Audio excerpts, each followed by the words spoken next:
Hey everybody, it's Ron Carr, and I want to welcome you to Friday's Periscope. Putting your customers into the right mindset to buy from you.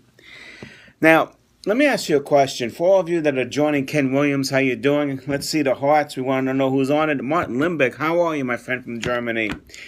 Let me ask you a question.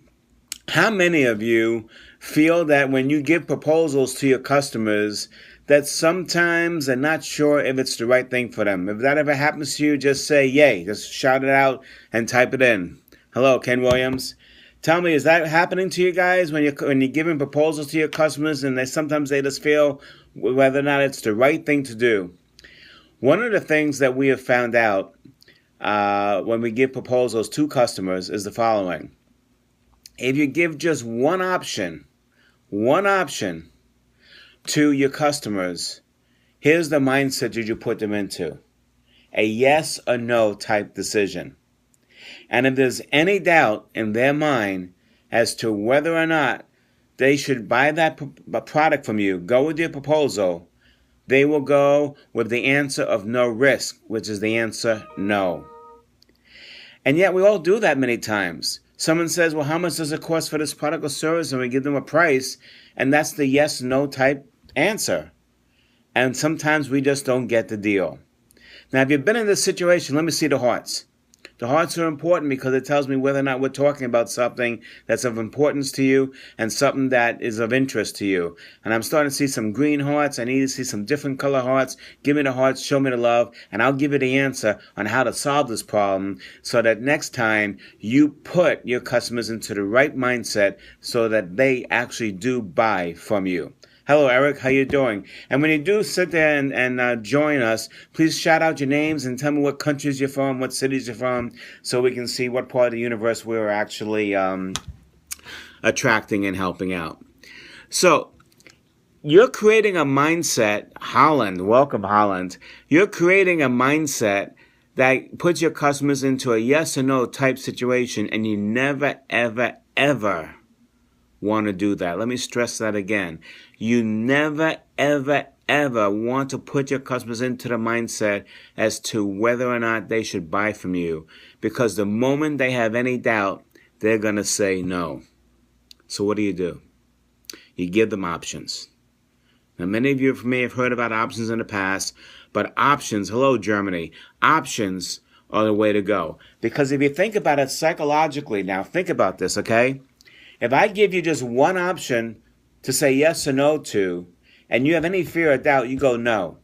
So now I'm putting you to make a decision. Do I buy from you, yes or no?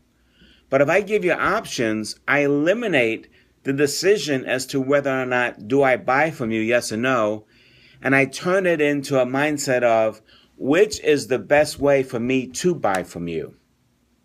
Which option is best for me? You're changing the context. Context is such an important word. We're going to be concentrating on this word for many weeks to come. But context is the importance in the mindset and how you set people up to make a decision. So never ever make a decision or force your customer to make a decision as to yes or no they should buy from you. You want them thinking about what's the best way to buy from me.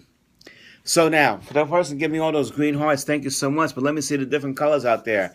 And this is resonating. Let me know. Say yes. Let me know that it's making sense to you. And if you have any other questions that you want us to answer at the same time, write them in and we'll answer to them. Now, how do you do the options? The recommendation is to do 3 options. Okay? Basically, you've got your master option, which is if money was not an issue and they can have whatever they wanted, what would be the ideal solution? And that would be option number 1. And I'll explain to you why you'll put that as number 1 in a second.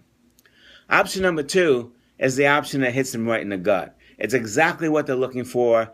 It's not too much, not too little, and it's exactly what they need. And then option number 3 is just below what they're looking for. Hello, John. How you doing today? Option number 3 is just below what they're looking for. The option 3 is the option that most people, 99% of the time, will never choose. Now, why, you might be saying, would you put the most expensive option or the most elaborate option as option number 1? or here's something that we've learned, and I've learned in psychological selling over the last 28 years. Keep those hearts coming because I love it. What I found out is that when you get someone emotionally involved and when they really want what you have, especially the premium package, they want it. And when they hear the price or they hear what's involved in getting into it and it's too much, then all of a sudden they're going to give you an objection. Well, I can't afford that. And then you sit there and instead of discounting it, the next question should be, well, what would you like me to take away?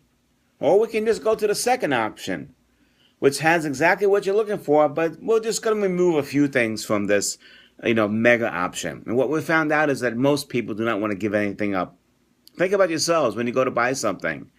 You see the dream option for yourself, and you want it all. And then when you realize you really can't afford it, then you say, "What can I have something that's less?" And they'll say, "Yes, what do you want to give up?" And your answer is going to be, "I don't want to give up anything."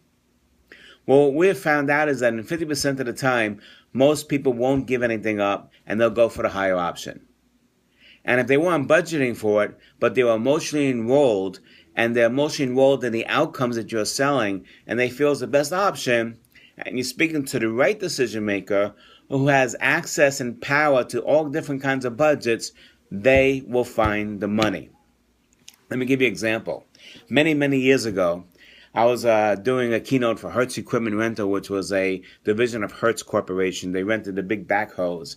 And they were hiring me for 3 keynote addresses around the country. And they wanted me to keynote. They wanted to give my books and tapes to everybody in the organization. And that whole package was a lot more money than what their line item was for a keynote address. Now, if you can relate to this, let me see those hearts. And it doesn't have to be about speaking. It can be about any product that you're selling. If you've been in this situation, let me see those hearts. So it was a lot more money than they had, line item for a keynote. However, and the third thing that they wanted me to do is do an extra day of training for the key accounts. So because I was dealing with the vice president and not the training manager, the vice president had access to different budgets. He had access to the speaking budget, obviously, because it was his meeting, but he also had access to the marketing budget. So he went to the marketing VP and said, "Hey, I need to give these books out. Instead of giving maybe 3 towels to everybody, what if we just gave 2 towels and gave a book so that the speaker could sign it?" So that budget took care of the books and the tapes that they bought. And in terms of the strategic account training, he went to a third budget. He actually went to the training budget for that one. My point is that people will find the money to pay for something that they didn't expect to pay in advance if A, they're emotionally enrolled, and B, here comes B, that they feel that they're in control, and the third thing is that they have the choice to make the decision. It's their choice. If you just give them one or nothing to choose from, you're not giving them a choice. The only choice you're giving to them is saying yes or no to you. But if you're giving them 3 choices on how to work with you, it's a different mindset, and they're eager now to get into that creative mindset of what's important to them and what's going to give them the best decision. And many times, if you do your job properly, you can steer them to the highest option. And if you're dealing to the right person and the right organization who has access to the money, they will find the money. Now, half the time, they literally don't have the money, so they won't go for the top option, but they'll at least go for the middle option.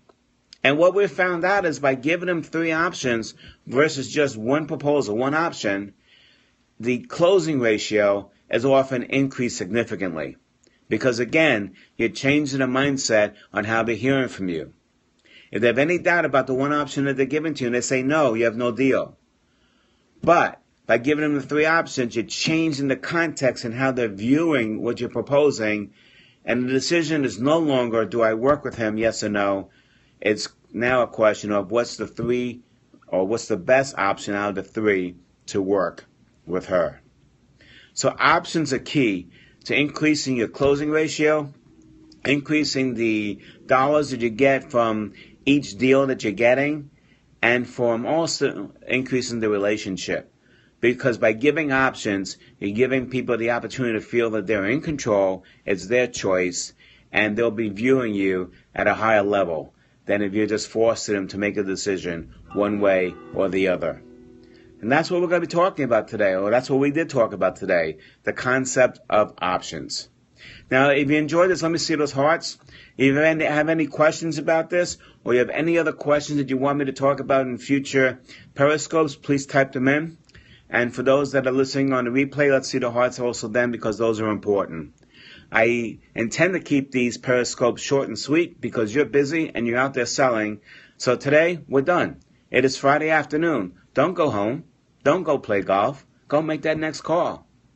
As long as you got time in the day to make some calls, go make it, because you never know who's going to say yes. And by the way, when you get that interested customer this afternoon, give them some options and go close some more business.